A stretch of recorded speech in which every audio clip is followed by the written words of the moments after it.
สบายดีสวัสดี FC เบอร์ทุกคนเด้อบ่ว่าสิเป็น FC ฝั่งลาวฝั่งไทยหรืออยู่ต่างประเทศเนาะยินดีต้อนรับทุกคนเข้าสู่ช่อง YouTube ของสาวบุญเปียงสาวลาวเด้อมาพบมาพอกับสาวบุญเปียงในมื้อนี้เนาะก็ได้รับหน้าที่หรือว่าภารกิจอีกแล้วทุกคนซึ่งว่าสาวเปียงก็ได้รับหน้าที่ให้เป็นสะพานหักให้ก็ว่าได้เนาะมื้อนี้ก็มีทางผู้ใหญ่ผู้ใหญ่ใจดีเนาะหรือว่าหนุ่มฝั่งไทยนี่เลยเนาะทางอ้ายเพิ่นเองก็ชื่อว่าอ้ายนิวัฒน์หนุ่มฝั่งไทยเพิ่นได้ให้ทางสาวบุญเปียงเป็นสะพานหักไห้ในการมอบความหักไห้สาวโดนัทเนาะเพราะว่ามื้อนี้ก็เป็นมื้อวันที่14กุมภาพันธ์วาเลนไทน์เป็นมื้อแห่งความหักเนาะเพิ่นก็เลยว่าให้ทางสาวบุญเปียงเป็นตัวแทนให้เพิ่นให้เอาดอกไม้มามอบให้สาวโดนัทเพิ่นทุกคนเลยโดยซึ่งว่าตอนนี้ก็มาฮอดจอดถึงสวนเพิ่นสวนพักเพิ่นแล้วทุกคนแล้วได้ทางสาวเปียงเองก็ต้องขอบใจอ้ายละลายเด้อที่ไว้เนื้อเสื้อใจให้สาวบุญเปียงเป็นสะพานบุญสะพานหักให้ในมื้อนี้ขอให้อ้ายอยู่ดีมีแฮงความเจ็บอย่าได้ความไข้อย่ามีเด้อไปมาทางใดก็ขอให้เดินทางตลอดปลอดภัยขอให้มีแต่คนหักคนแพงทำมาค้าขายหรือว่าเฮ็ดธุรกิจอย่างก็ขอให้ร่ำให้รวยขอให้ได้เงินได้คำหลายๆกว่าเก่าเด้อสาธุเนาะก็ขออภัยบ่ได้เปิดหน้าให้เห็นเนาะทุกคนตอนนี้ก็ค่ำแล้วเนาะเป็นเวลา4 โมงกว่าๆแล้วสาวเปียงก็ดีใจเนาะที่ว่าอ้ายเพิ่นเอิ้นใส่เอิ้นหาบ่ว่าสิเป็นอ้ายเพิ่นหรือว่า FC คนอื่นๆทางสาวเปียงก็ดีใจคันว่าเอิ้นใส่เอิ้นหาเนาะบ่ต้องเกรงใจเนาะสามารถทักมาหาสาวบุญเปียงได้เลยสาวบุญเปียงยินดีที่จะเป็นสะพานให้บ่ว่าจะมอบดอกไม้เนาะหรือว่าสิ่งของอย่างต่างๆแม่นยินดีแหละก็ดีใจคันว่าเพิ่นเอิ้นใส่เอิ้นหาไปทุกคนเป็นแนวใดก็เข้าไปโอบไปร่วมกับน้องเพิ่นก่อนเนาะบ่อนสัมภาษณ์ก็สิอยู่วังพุ่นแหละทุกคนเลยยังคงโดยสบายดีสบายดี สบายดีสาวโดนัทเนาะยามแรงๆเนาะน้องละโดยป้าต้องเผื่อสิมาฮอดเจ้าก็คือว่า4 โมงปลายแล้วเนาะโดยเป็นคนสุดท้ายถ่ายสุดของมื้อนี้เนาะทุกคนมื้อนี้วันหยังน้องละวันที่14 14เนี่ย14กุมภาวันที่14กุมภานี่มีความหมายบ่น้องละมีเจ้าฮู้บ่ฮู้วันที่14กุมภานี่มีความแบบพิเศษกว่ามื้ออื่นๆแนวใดน้องละฮู้จักบ่เว้าให้ฟังหน่อยก็พิเศษสำหรับน้องโดยก็เป็นวันแห่งความหักโอเคที่ว่าบ่าวสาวมอบความผู้บ่าวมอบความหักไว้ให้ผู้สาวจังซี่เนาะผู้สาวมอบความหักให้ผู้บ่าวประมาณนี้สำหรับวันที่14สำคัญแต่มือเดียวนี่บ่มืออื่นเลยค่ะสำคัญบ่พิเศษคือเก่าโดยวันที่14กุมภาพันธ์มื้อนี้นี่ได้ดอกไม้จักโซแล้วน้องละตั้งแต่เช้าจนฮอดเดี๋ยวนี้ก็ได้2 โซเลยโดยเป็นผู้บ่าวทางไหนน้องละทางฝั่งไทยเพิ่นมอบให้ด้วยตนเองบ่หรือว่าเพิ่นมีแบบว่าสะพานมาให้เพิ่นมีสะพานมาให้ทั้ง2 ซอเลยแม่นโดยต้องถือว่าหลายพอสมควรเนาะ2 ซอเลยได้เนาะโดยซึ่งว่าเอื้อเองก็มีคือกันมามื้อนี้กันเนาะก็บ่ได้น้อยนะได้เนาะทุกคนก็มีซอดอกไม้มามอบให้เพิ่นเดี๋ยวสิเอาดอกไม้ให้น้องเพิ่นก่อนก็ได้เนาะเอาซอแรกก่อน2 ซ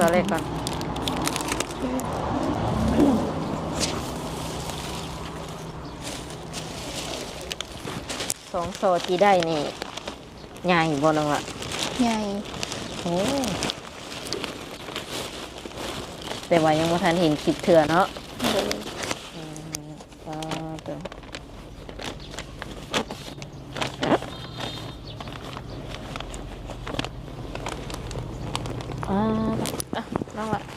ขอบใจ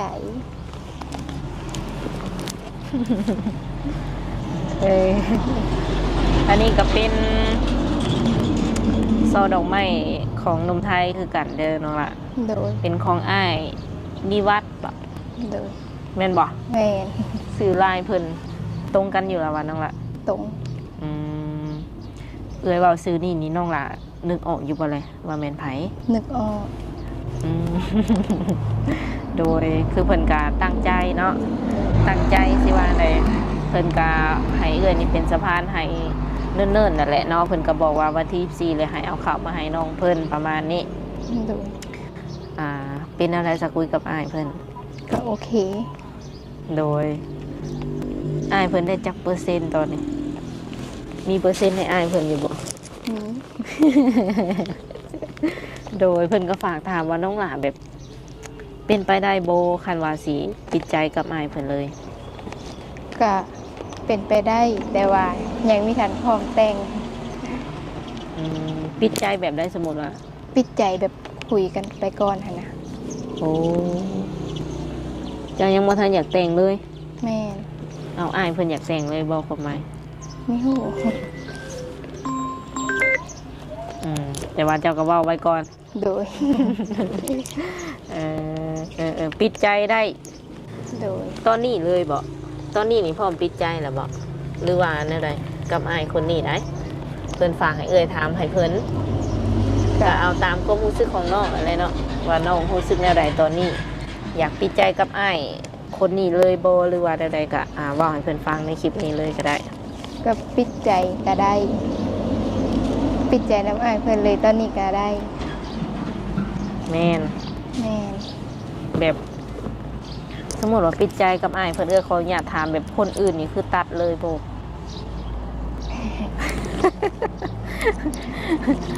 อ้ายเพิ่นน้องต้องเข้าใจว่าอ้ายเพิ่นนี่นำหน้าไปและบ่ตอนนี้ แบบว่าความดี หรือว่าอีหยังต่างๆนี่เพิ่นนำหน้าหนุ่มๆคนอื่นไปและบ่หรือว่ายังซ้ำกันกับคนอื่นอยู่ ก็กลัวคนอื่น อ๋อสำหรับอ้ายนิวัฒน์นี่นะ แม่น อ๋อมีสิทธิ์อยู่สันเนาะ คันให้ปิดกับปิดได้ดิ ปิดได้ เออบัตรคนอื่นในสันตรงละ ไม่ฮู้ ยังไม่พูด โดยในใดก็มีสิวันนี้แฮปปี้วาเลนไทน์เนาะ โดย มีความสุขหลายๆ วันนั้นแห่งความหัก ตอนแรกแบบมีวางแผนสิไปลิดอยู่ใส่อยู่บ่ มีได้ไป เพราะว่ามีหมู่ไป แล้วก็ตัวเองก็มีอยู่ไปพร้อม โดย เป็นอะไรครั้งแรกที่ว่าแบบครั้งแรกที่ว่าได้ดอกไม้หลายปานนี้ ครั้งแรก แล้วก็มือแรกพร้อม ความรู้สึกน้องหลานเป็นอย่างไรคือเลยแบบได้ไลฟ์โซในมือเดียวกันนะ ดีใจ คิดอยู่บ่แบบว่าเฮาสิได้ไลฟ์ปานนี้อย่างสินะได้ไลฟ์คนอย่างสิ บ่ไม่ได้คิดเลย เพิ่นบ่ได้บอกว่าแต่ละคน บ่ โอ้โดยและอ้ายอันนิวัฒน์นี่เพิ่นก็บ่ได้บอกคือกันบ่ บ่ อืมเวลาคุยกับอ้ายเพิ่นนี่เพิ่นเป็นประมาณไหนน้องล่ะ เพิ่นก็ปกตินิสัยก็โอเคอยู่ เจ้าได้เห็นหน้าเห็นตาเพิ่นเห็นหน้าเห็นตาเพิ่นแล้วบ่ ได้เห็นแล้ว วิดีโอคอลนี้ แม่น อย่าว่าได้เบิ่งยมพูกเนาะ โดยอ้ายเพิ่นอายุประมาณเท่าไหร่เจ้าฮู้แล้ว บ่ บ่ถามอีก บ่ เจ้าเดาเจ้าคิดว่าเพิ่นอายุเท่าใดตอนนี้ ประมาณ30ปลาย แม่นบ่อ้ายมาตอบให้น้องเพิ่นเด้อ 30ปลายน้องละเพิ่นว่าเนาะความจริงแล้วอายุเท่าใดอันนี้เดียวให้อ้ายเพิ่นบอกหลังไมค์ก็ได้เนาะ โดย หากเท่าที่เบิ่งนี่ก็รวมๆแล้วนี่ภาพรวมๆแล้วเพิ่นโอเคบ่มักอยู่บ่ โอเคอยู่ เพิ่นเคยคุยแบบกับแม่กับหยังเฮาอยู่บ่ ยังไม่เคยเพราะว่าแม่เฮาไปขายมะม่วง อ๋อ มีแต่เฮาอยู่เฮินคนเดียว ยังบ่ได้เห็นหน้ากันจักเทื่อ แม่น เออมื้อนี้ก็คืออยู่เพื่อนเบิดมื้อบ่ แม่น อืมได้ดอกไม้ช่อแรกจากโมงซะ วาง4 โมง ซอแรกไป แม่น วาง4 โมงแล้วก็ซอที่2จักโมงวันนี้ ประมาณ 4-5 โมงเนี่ยใกล้จะหอดแล้ว โอ้ไล่เลี่ยกัน แม่น โอ้ แบบมาพร้อมกันเลยนะแบบเกี่ยวกับต่อคิวกันมา แม่น โดยแล้วก็มีอีกซอน้อยเนาะทุกคนเพิ่นก็ฝากมาให้น้องเพิ่นคือกันเนาะจะเป็นน้ำจิตน้ำใจเพิ่นอะไรเนาะดอกไม้วันวาเลนไทน์หน่อยหลายก็มีความหมายเนาะน้องหล่ะเนาะ โดย อันนี้เป็นโซที่2 ขอบใจ โดย หนาหางเนาะ เอาอุ้มมา2ก็ได้ เดี๋ยวคนใดคนหนึ่งสิน้อยใจบ่ อันเป็นตาแพงเนาะนี่เป็นของเป็นของหนุ่มไทยคือการเดินน้องละ โดย คือว่าเพิ่นกะเคยถักมาหลินน้ำน้องอยู่ตี เคย โดยก็เป็นเพิ่นบ่ได้ให้เอ่ยซื้อเนาะเป็นคนที่ว่าเพิ่นเคยซื้อแตงโมซอยน้องเพิ่นว่าประมาณนี้เนาะ โดย ถึกบ่ คือ โอเคคนนั่นแหละเนาะ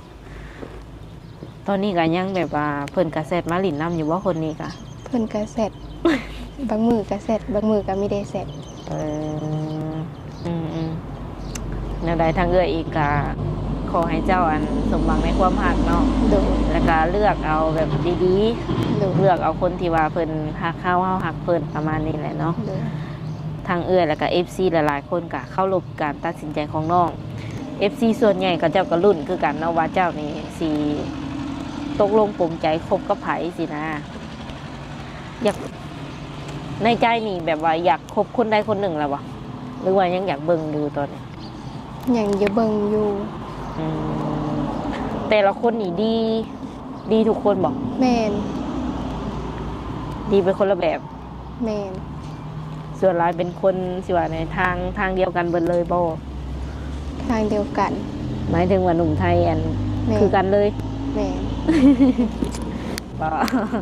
จังหวัดสายหนิงสายแนนน้องอาซิยวนฝั่งไทยประจักษ์ตู้ดีใจนำดีใจน้องๆเพื่อนที่ว่าแบบได้หลายเนาะ โดย แล้วแต่ก็คุยกับไม้เพื่อนเองก็ได้มื้อนี้ก็คืออยู่กับภายในเกาะน้องลาวะ อยู่กับแม่2 คน โดย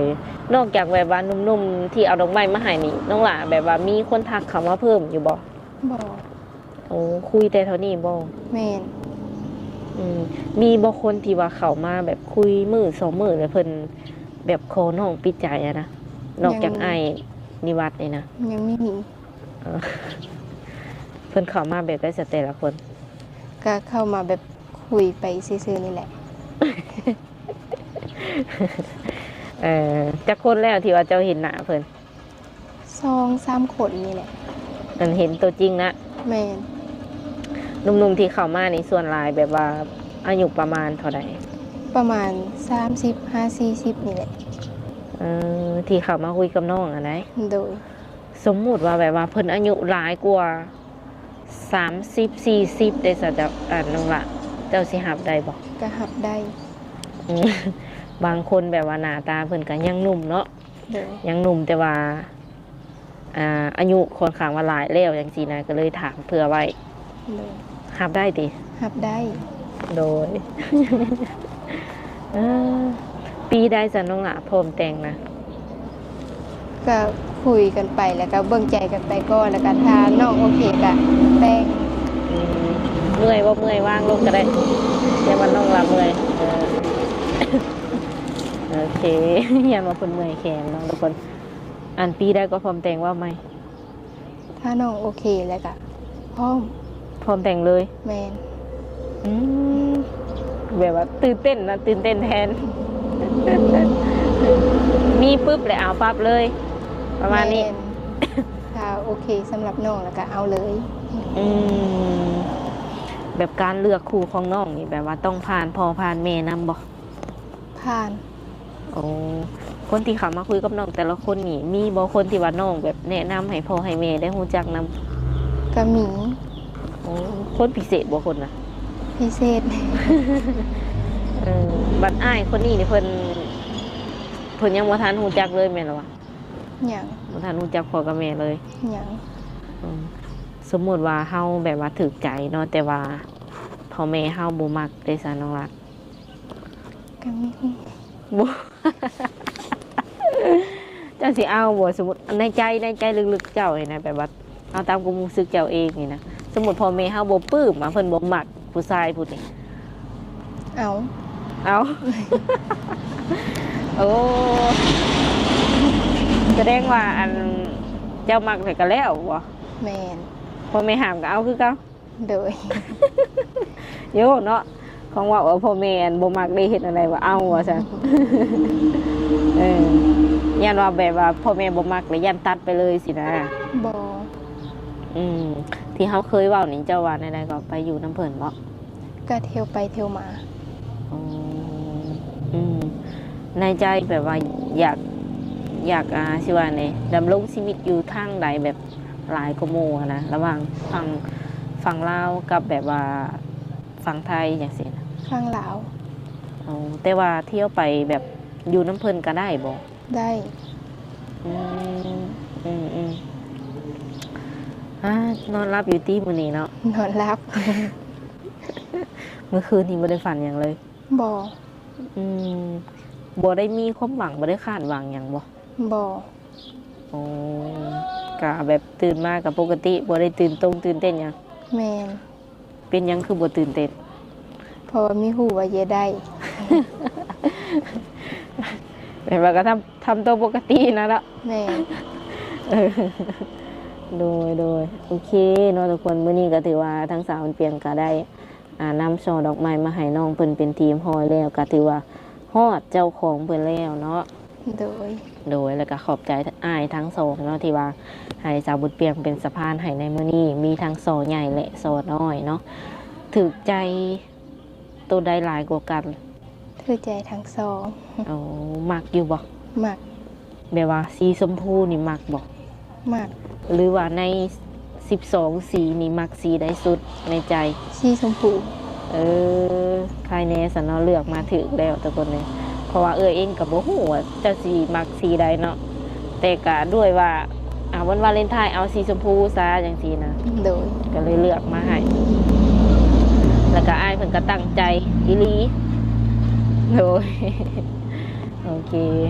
สำหรับคลิปนี้ก็สิเว้าหลายนิดจักหน่อยเนาะแต่ว่าเพราะว่าน้องเพิ่นบ่ค่อยเว้า โอเคสำหรับคลิปนี้ทางสาวบนเตียงก็สิได้ขอตัวเจ้าไว้ก่อน มื้อหน้ามื้อในก็สิมาหาน้องเพิ่นใหม่เนาะโดยสบายดี สบายดี